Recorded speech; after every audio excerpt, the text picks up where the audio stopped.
नमस्कार दोस्तों, students pride online classes में आप सभी का स्वागत है। आज हम अपने इस वीडियो में ताम्रपाषाणिक संस्कृति को पढ़ेंगे। सबसे पहले हम इस टॉपिक को शुरू करने से पहले एक छोटा सा रिवीजन देख लेते हैं जो हमने पिछला अपने 3 वीडियो में पढ़ा है। तो जो भारत का इतिहास है उसको 3 भागों में डिवाइड किया गया है: प्राचीन भारत, मध्यकालीन भारत और आधुनिक भारत। जो प्राचीन भारत है उसको फिर से 3 भागों में डिवाइड किया गया है, 3 कालखंडों में, साक्ष्यों के आधार पर। प्रागैतिहासिक काल, आद्य ऐतिहासिक काल और ऐतिहासिक काल। जो प्रागैतिहासिक काल है उसको प्रस्तर युग भी कहते हैं, क्योंकि उस समय जो मानव था वो पूरी तरह से शिकारी था और खुले आसमान के नीचे रहता था। धीरे धीरे उसने क्या किया, गुफाओं में रहना आरंभ किया। उसे उस समय आग का ज्ञान तो था लेकिन उसका उपयोग नहीं जानता था वो। उस समय कोई सभ्यता नहीं थी। लेकिन जब हम आद्य ऐतिहासिक काल को पढ़ते हैं तो वहां हम देखते हैं सभ्यता भी थी और उसके बाद जो मानव था उसको आग का उपयोग करना भी आ गया था। और उस समय जलवायु परिवर्तन हो रहे थे जिससे धीरे धीरे नई नई वनस्पतियां, नए नए जीव जंतुओं का उद्भव हो रहा था। तो ये चीजें हम आद्य ऐतिहासिक काल में पढ़ेंगे। जो प्रागैतिहासिक काल है उसमें कोई लिखित साक्ष्य न होने की वजह से पुरातात्विक साक्ष्य ही थे, इसी वजह से उसको प्रागैतिहासिक काल कहते हैं, प्रस्तर युग भी कहते हैं। जबकि आद्य ऐतिहासिक काल में हमारे पास पुरातात्विक साक्ष्यों के साथ साथ क्या था, लिखित साक्ष्य भी थे, लेकिन जो लिखित साक्ष्य प्राप्त हुए उनको पढ़ा नहीं जा सका, अभी तक उसको कोई डिकोड नहीं कर पाया है। तो इसी वजह से उसको आद्य ऐतिहासिक काल कहते हैं। जब उसी समय जब हम ऐतिहासिक काल को जब आगे पढ़ेंगे तो ऐतिहासिक काल में हम देखेंगे हमारे पास प्रस्तर जो थे, बड़े बड़े प्रस्तर अभिलेख मिले हैं। उसके बाद फिर हमारे पास लिखित साक्ष्य भी थे। उस समय मानव जो था उसको लेखन शैली से उसका परिचय था, तो इसी वजह से उसको ऐतिहासिक काल कहते हैं। उसमें हमें पूर्ण जानकारी मिलती है और बहुत सारे वृत्तांत मिले हैं, जैसे जो पहले यात्री लोग आए उनके वृत्तांत मिले हैं, उन सब से हमें उसके बारे में जानकारी मिलती है। तो इसी वजह से ऐतिहासिक काल से ही हमारा मुख्यतः जो है स्टार्ट होता है, वहीं से हमें सारी जानकारी, जबकि ये सारे पूरा प्रागैतिहासिक काल और आद्य ऐतिहासिक काल ही मुख्यतः साक्ष्यों पर ही आधारित है। तो हमने प्राचीन भारत में इन 3 चीजों को पढ़ा था। उसके बाद जब हम प्रागैतिहासिक काल में हम पढ़ रहे हैं, पूरा पाषाण काल को पढ़ेंगे, मध्य पाषाण काल को पढ़ेंगे और नवपाषाण काल को पढ़ेंगे। जो प्रागैतिहासिक काल है उनको साक्ष्यों के आधार पर इन 3 भागों में डिवाइड किया गया है। जो पूरा पाषाण काल है उसका कालखंड बहुत बड़ा है, इसी वजह से पूरा पाषाण काल को फिर से 3 कालखंडों में देखते हैं: निम्न पूरा पाषाण काल, मध्य पूरा पाषाण काल और उच्च पूरा पाषाण काल। जो निम्न पूरा पाषाण काल है उसमें कोर संस्कृति को हमने पढ़ा था। फिर मध्य पूरा पाषाण काल में हमने फलक संस्कृति को पढ़ा था और उच्च पूरा पाषाण काल में हमने क्या देखा था, ब्लेड संस्कृति को पढ़ा था। अब उसके बाद फिर हम आद्य ऐतिहासिक काल में हम आगे पढ़ेंगे, अभी हड़प्पा सभ्यता को पढ़ेंगे, वैदिक संस्कृति को आगे चल के पढ़ेंगे। और ऐतिहासिक काल में हम पढ़ेंगे आगे चल के, ऐतिहासिक काल में हम देखेंगे धार्मिक सुधार जो है, धार्मिक आंदोलन जो थे, ये सारे 6 BC में कैसे नए नए धर्मों का उद्भव हुआ, इन सब चीजों को पढ़ेंगे। उसके बाद मध्यकालीन भारत, जो एक भारत के इतिहास का जो सेकेंड पार्ट है मध्यकालीन भारत, उसमें हम मुगल का जो साम्राज्य था उसके बारे में पढ़ेंगे पूरा। फिर जब हम 3rd पॉइंट पे जाएंगे, जो सबसे इंपॉर्टेंट टॉपिक है हमारे लिए, आधुनिक भारत। आधुनिक भारत में हम देखेंगे आधुनिक भारत को 2 भागों में डिवाइड करके पढ़ते हैं। एक यूरोपियन का उदय होता है और मुगलों का पतन होता है, तो वहां से शुरू करेंगे, पहला टॉपिक वो रहेगा। उसके बाद जो सेकंड टॉपिक है हमारा वो रहेगा राष्ट्रीय आंदोलन का। जब यूरोपियन का उदय हो रहा होता है, जब कंपनियां आती हैं और अपना साम्राज्य स्थापित करती हैं, वो आती तो व्यापार के पर्पज से है, लेकिन धीरे धीरे वो अपना एक साम्राज्य स्थापित कर लेती हैं और वहां से मुगलों का पतन हो जाता है। उसके बाद फिर 1857 में एक क्रांति होती है और उसी क्रांति से धीरे धीरे राष्ट्रीय आंदोलन की शुरुआत होती है। तो 1857 से 1947 तक का जो समय है वो हम पढ़ेंगे, राष्ट्रीय आंदोलन को पढ़ेंगे। उसके बाद एक 4th टॉपिक जो हमारा है समकालीन भारत या स्वतंत्रता के बाद जो 4th टॉपिक है उसमें हम देखेंगे 1947 से 1964 तक के समय का। तो ये चीजें हमें पढ़ना है। और आज हम देखेंगे ताम्रपाषाणिक संस्कृति को। ये बहुत छोटा सा वो है टॉपिक्स और इसको हम देखेंगे, इससे ज्यादा क्वेश्चन नहीं पूछे जाते, बहुत ही इंपॉर्टेंट चीजें ही, जैसे मालवा पूछा जाता है, आहार को पूछा गया है 1-2 बार, जोरवे संस्कृति को पूछा गया है और इससे ज्यादा क्वेश्चन नहीं पूछे जाते। ये ग्रामीण संस्कृति थी और यहाँ पे जो बस्तियां थी, जो लोग बसे हुए थे, उसमें क्या था, घास फूस से बनाए गए थे स्तंभ जो थे इनके, वो जो खंभे होते थे वो लकड़ी के खंभे होते थे, उनसे बनाए गए थे। हाँ, आहार संस्कृति में कुछ मकान मिले हैं जो क्या थे, वो पत्थर के बने हुए थे। तो इसको एक दो बस्तियां ऐसी थी जो किलेबंद भी थी, जो जैसा कि हम किलेबंद बस्तियों उसमें पढ़ेंगे, हड़प्पा संस्कृति को जब अपन पढ़ेंगे तो उसमें कई सारी बस्तियां ज्यादातर किलेबंद ही थी। यहाँ पर भी एक दो बस्तियां थी जो किलेबंद हुआ करती थी, और उसके बारे में हम देखेंगे। यहीं से चित्रित मृत भांडों की शुरुआत यहीं से होती है, और अगर देखा जाए तो भारत में ये संस्कृति बहुत ज्यादा ही पाई गई है। तो हम सबसे पहले देखेंगे ताम्रपाषाणी काल। इसको ताम्र युग भी कहते हैं। किस लिए कहते हैं? क्योंकि इस समय एक धातु जो थी, वो सबसे पहली जो धातु प्राप्त हुई थी वो तांबा था, जिसके बारे में मानव को ज्ञान हुआ था। तो इस तांबे की वजह से इसको ताम्र युग कहते हैं या ताम्रपाषाणी काल कहते हैं। ताम्रपाषाणी काल इसलिए कहा जाता है कि तांबे का उतना उपयोग नहीं हुआ जितना हमें पाषाण का उपयोग देखने को मिलेगा। इसमें पाषाण का उपयोग सबसे ज्यादा किया गया। जैसे सबसे पहले ये हड़प्पा की पूर्व भी है, समकालीन भी है, और उसके बाद उत्तर हड़प्पा संस्कृति, ये तीनों में पाई जाती हैं। तो इसमें हम देखेंगे तांबे का उतना उपयोग नहीं हुआ जितना पाषाण के उपकरणों का उपयोग किया गया।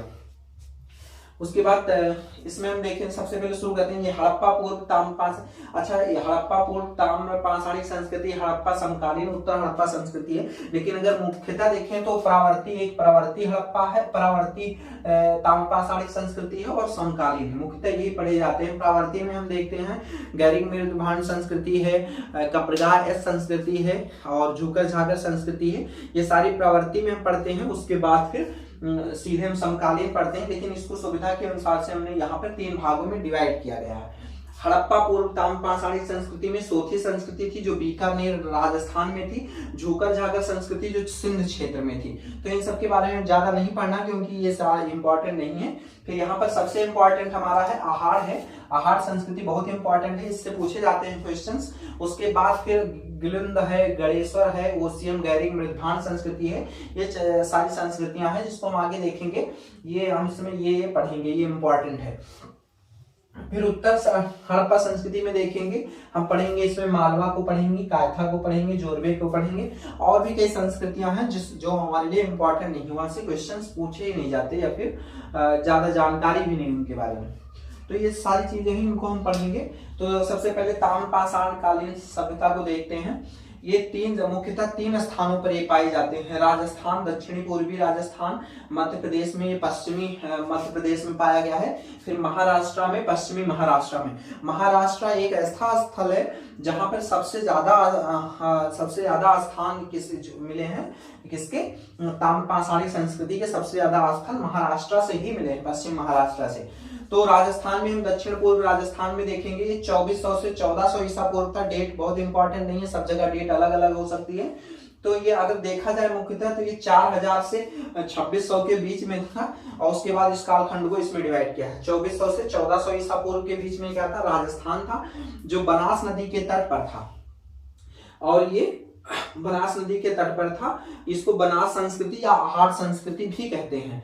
उसके बाद आहार संस्कृति जो है, आहार को ताम्रवती की वजह से इसको तांबा यहाँ सबसे ज्यादा मात्रा में पाया गया, इसी वजह से ये बहुत फेमस है। और बनास संस्कृति या आहार संस्कृति कहते हैं। ये सारे स्थल है, यहाँ से जो बनास संस्कृति आहार संस्कृति से ये स्थल मिले हैं। आहार है, गिलिंद है, बालाथल है। उसके बाद मालवा संस्कृति है। मालवा संस्कृति का टाइम जो है 1800 से 1400 ईसा पूर्व के मध्य था। उसके बाद फिर ये कायथा संस्कृति जो है 2000 से लेकर 1800 ईसा पूर्व तक था। जो मालवा है इसमें 2 स्थल थे, मालवा नौदा टोली, एक और है नगदा है, लेकिन नगदा से भी वो मिलते हैं, लेकिन हमें इंपॉर्टेंट नहीं है, तो इस वजह से इसको नहीं, इसी 2 को हम पढ़ेंगे। उसके बाद एरम है जो सागर जिले में है, त्रिपुरी है जो जबलपुर में है, उज्जैनी है जो उज्जैन जिले में है। तो कायथा संस्कृति को हम पढ़ेंगे। इसमें जो स्थल है वो स्थल है जहां से कायथा संस्कृति के बारे में साक्ष्य मिले हैं। फिर जोरवे संस्कृति है, अहमदनगर पुणे में है, ये महाराष्ट्र के। जोरवे संस्कृति 1400 से 700 ईसा पूर्व के मध्य थी। तो ये चीजें हम पढ़ेंगे। तो यहाँ पर देखेंगे जोरवे संस्कृति में अहमदनगर है। अहमदनगर में 3 स्थल जो इम्पोर्टेंट है, जोरवे, नेवासा, दैमाबाद। दैमाबाद एक बहुत बड़ा स्थल था, ग्रामीण एक तरह से ये इस संस्कृति का ताम्र पाषाणिक काल की सबसे बड़ी बस्ती यही थी, दैमाबाद। उसके बाद धुले में एक प्रकाश स्थल है, इससे कुछ खास नहीं मिला, तो इसी वजह से इसको पढ़ेंगे नहीं ज्यादा। फिर इनाम गांव को पढ़ेंगे जो बहुत इंपॉर्टेंट है। यहाँ पे चंदौली है, सोनगांव है जो पुणे से मिले हैं, और भी नासिक है, और ऐसे और 1-2 स्थान है जो इंपॉर्टेंट नहीं, उसको हम नहीं पढ़ेंगे। फिर यहाँ से आहार संस्कृति को हम देखेंगे। आहार जो है उसको 1954 में अक्षय कीर्ति व्यास जो है, इन्होंने एक चक्रकूप की खोज की थी। चक्रकूप जो था वो गंदे पानी जो थे उनके निकासी के लिए बनाए जाते थे। तो इस चक्रकूप की खोज की थी, जिसको हम मानते थे कि ताम्र पाषाणिक संस्कृति का वो है। तो 1954 में अक्षय कीर्ति व्यास ने आहार संस्कृति की आहार में खोज किया था, ताम्र पाषाणिक संस्कृति का। इसको ताम्रवती, ताम्रवती या ताम्रनगरी कहते हैं, क्योंकि यहाँ से सबसे ज्यादा तांबा प्राप्त हुआ था, तो इसी वजह से। यहाँ कपड़े, रंगाई, छपाई का उद्योग था। ऐसा इसलिए माना जाता है क्योंकि यहाँ छपाई के ठप्पे मिले हैं कई सारे, तो इससे पता चलता है कि यहाँ पर कपड़े का उद्योग हुआ करता था। फिर पत्थर से बने मकान का साक्ष्य यहीं से मिला है, और कहीं से नहीं मिला, यहीं से पत्थर से बने मकान का साक्ष्य मिला है। फिर यहाँ चक्रकूप विधि से जल निकासी होती थी, ये चीजें हैं। फिर इसमें गिलिंद देखेंगे, बराह संस्कृति में गिलिंद HD संकालिया थे, इन्होंने भी इसको यहाँ पे खोज की थी। यहाँ तांबे के साथ पाषाण उपकरण मिले हैं, तांबे के साथ पाषाण उपकरण मिले हैं। अग्निकुंड का साक्ष्य कहाँ से मिला है, ये इंपॉर्टेंट है, बहुत इंपॉर्टेंट है। अग्निकुंड का साक्ष्य गिलिंद से मिला है। स्तंभ और पाषाण फलक उद्योग, स्तंभ मिले हैं, और पाषाण फलक, जो पाषाण होते थे, जो हमने बताया था पहले भी कोश संस्कृति में हम पढ़ेंगे, जो इससे ये चीज टूट जाता था, ये पत्थर का ये फलक होता था, तो इससे उपकरण बनाए जाते थे, और ये कोर होता था, तो इससे उपकरण बनाए जाते थे। तो वही स्तंभ और पाषाण फलक, पाषाण के जो फलक होते थे उसका उद्योग मिला है, उससे छोटे छोटे औजार बनाए जाते थे। फिर बालाथल जो है, बालाथल से सिर्फ तांबा और पाषाण उपकरण मिले हैं, बस इतना ही है। आहार इंपॉर्टेंट है, गिलिंद बहुत इंपॉर्टेंट, ये दोनों इंपॉर्टेंट है। फिर हम मालवा संस्कृति को देखते हैं। मालवा जो है, मालवा संस्कृति में उत्कृष्ट कोट के मृदभांड, काले व लाल रंग के मृदभांड मिले हैं। और यहाँ पर कहते हैं दुधिया जो पत्थर होता है, दुधिया लाल पत्थर होते थे, उसका भी साक्ष्य यहीं से मिलता है। फिर चरखा एवं तकली का साक्ष्य यहाँ से मिला है। जैसा कि हमने यहाँ देखा था, कपड़े, रंगाई, छपाई का उद्योग था, इससे मतलब पता चलता है कि इन लोगों को जो वस्त्रों का उद्योग था उसके बारे में जानकारी थी। तो यहाँ चरखा और तकली का साक्ष्य मिला है। वृषभ पूजा का साक्ष्य मालवा से मिला है, बहुत इंपॉर्टेंट है। वृषभ पूजा का साक्ष्य कहाँ से मिला है, मालवा से मिला है। फिर आ जाते हैं नौदा टोली। नौदा टोली में अनाजों कई किस्मों का ढेर मिला है। यहाँ पे जो अनाज है, कई सारे फसलों का जो है ढेर मिला है। तो और नौदा टोली इसलिए भी ये एक बहुत बड़ी ग्रामीण बस्ती थी, इसको नोट कर लें, बहुत बड़ी ग्रामीण बस्ती थी। अगर नौदा टोली नहीं दे रखा है तो दैमाबाद, अगर दैमाबाद नहीं दे रखा है तो नौदा टोली सबसे बड़ी ग्रामीण बस्ती थी। सबसे बड़ी ताम्र पाषाण की ग्रामीण बस्ती कौन थी? ये थी नौदा टोली। उसके बाद कायथा संस्कृति है 1964 ईस्वी में BS वाड़कर जी ने कायथा संस्कृति में 3 स्थल मिले थे, एरण, त्रिपुरी, उज्जैनी, जो सागर जिले में है, जबलपुर में है, और उज्जैन में है। तो कायथा संस्कृति में 1964 ईस्वी में BS वाड़कर जो थे उन्होंने यहाँ खोज की थी। तो कच्ची ईंटों से बना गोलाकार मकान मिले हैं, कच्ची ईंटों का प्रयोग होता था, गोलाकार मकान मिले हैं। कायथा संस्कृति 500 ईस्वी पूर्व तक अस्तित्व में रही। जो कायथा संस्कृति थी वो 500 ईस्वी पूर्व, ये सबसे प्राचीनतम संस्कृति थी।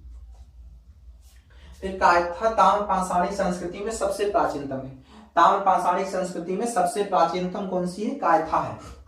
फिर उसके बाद हम महाराष्ट्र में देखेंगे। पश्चिम महाराष्ट्र में अहमदनगर, पुणे है, वहां से जोरवे संस्कृति मिली है 1400 से 700 ईसा पूर्व में। यहाँ अहमदनगर में 3 गांव मिले हैं, जोरवे, नेवासा, दैमाबाद। तो जोरवे संस्कृति में हम देखेंगे टोटीदार तांबे का बर्तन मिला है। टोटीदार तांबे का बर्तन जो ऐसे देखा होगा,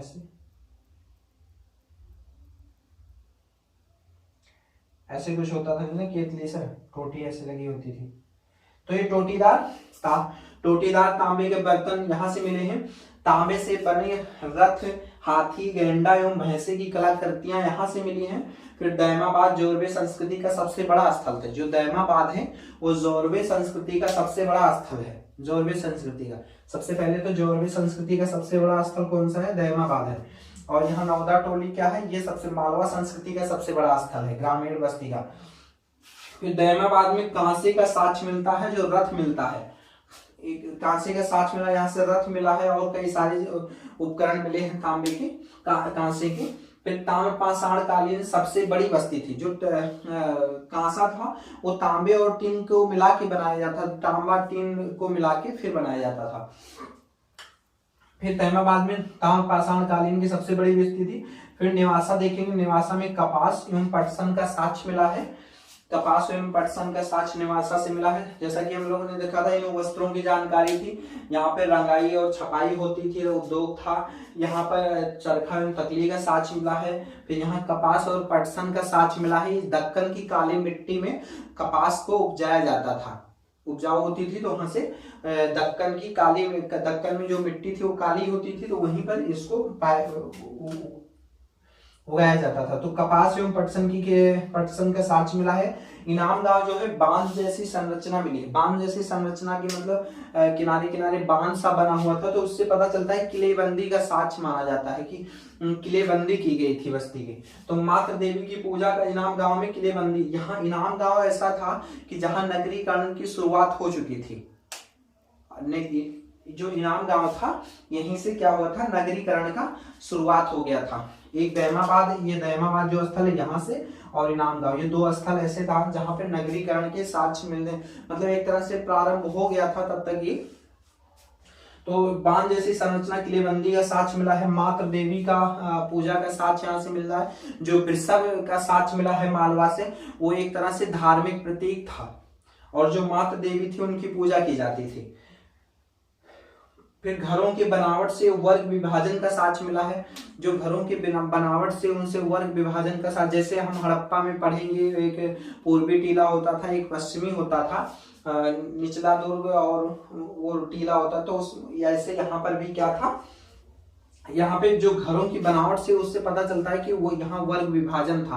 यहाँ पे कपड़े जो मिलती हैं, यहाँ पे जैसे जो दफनाए गए थे बच्चे, उनके गले में तांबे की ताबीज हुआ करती थी, लेकिन जो कुछ बच्चे ऐसे थे जिनके गले में कुछ भी नहीं हुआ था, तो उनसे पता चलता है कि हाँ ये एक उच्च वर्ग का बच्चा था और ये मतलब कमजोर वर्ग का बच्चा था। तो इसी वजह से यहाँ पे वर्ग विभाजन का भी साक्ष्य मिलता है।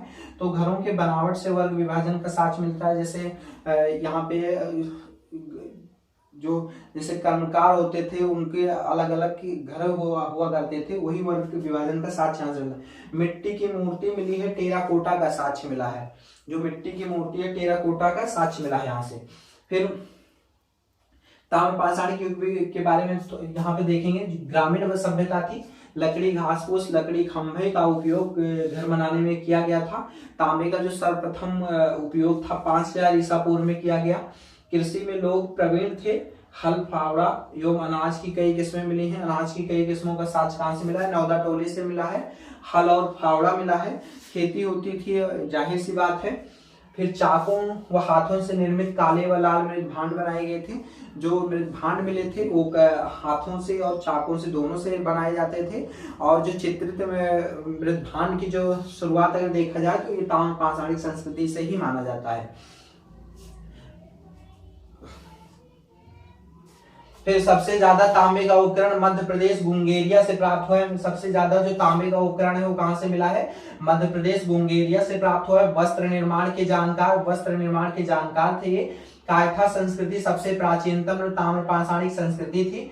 चित्रित मृद भांडों का सबसे पहले उपयोग ताम्रपाषाणिक लोगों ने ही किया था। जोरवे संस्कृति दैमाबाद एवं इनाम गांव में नगरीकरण हुआ था। नगरीकरण का साक्ष्य मिलता है। मातृ देवी की पूजा तथा वृषभ को धार्मिक प्रतीक के रूप में माना जाता था।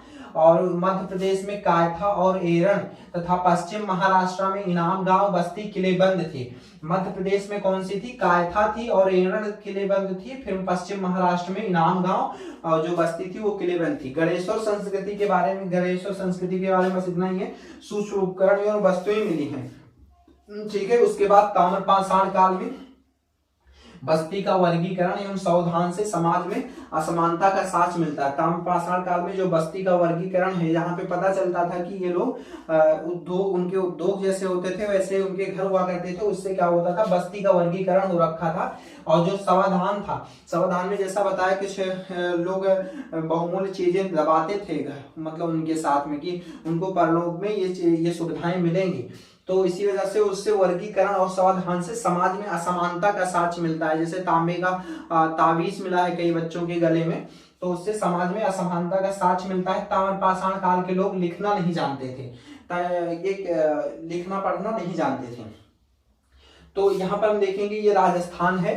यहाँ पे राजस्थान में हम देखेंगे, यहाँ पे राजस्थान में हमने कौन कौन से स्थान पढ़े थे। आहार, गिलिंद, बालाथल, ये यहाँ पर आहार है, यहाँ पे गिलिंद है, यहाँ पे गिलिंद है, यहाँ बालाथल है। फिर यहाँ पे गुजरात में ऐसे ही गुजरात में ये एमपी है। उसके बाद यहाँ महाराष्ट्र है। ये चीजें ऐसे मैप में बना देंगे तो थोड़ा सा वो आ जाएगा। बाकी ताम्रपाषाणिक संस्कृति में और हमें कुछ पढ़ने की जरूरत नहीं, इतना बहुत है, इससे ज्यादा कुछ पूछा नहीं जाता है। अभी तक जो पूछा गया है वो आहार के बारे में पूछा गया है, जोरवे के बारे में पूछा गया है और कायथा के बारे में पूछा गया, और इसके बाद बहुत ज्यादा इंपॉर्टेंट नहीं है।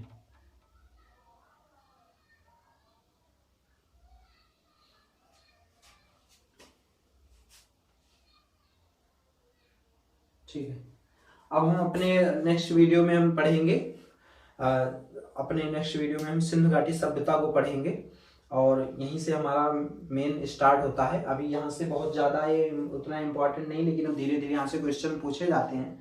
अब जो हम पढ़ेंगे सिंधु घाटी सभ्यता को, ये हमारे लिए बहुत इम्पोर्टेंट है और उसको हम अच्छे से पढ़ेंगे। तो अभी तक के लिए अगर आपको ये वीडियो अच्छा लगा हो तो लाइक करिए, शेयर करिए, सब्सक्राइब करिए और मिलते हैं नेक्स्ट वीडियो में। Thank you so much.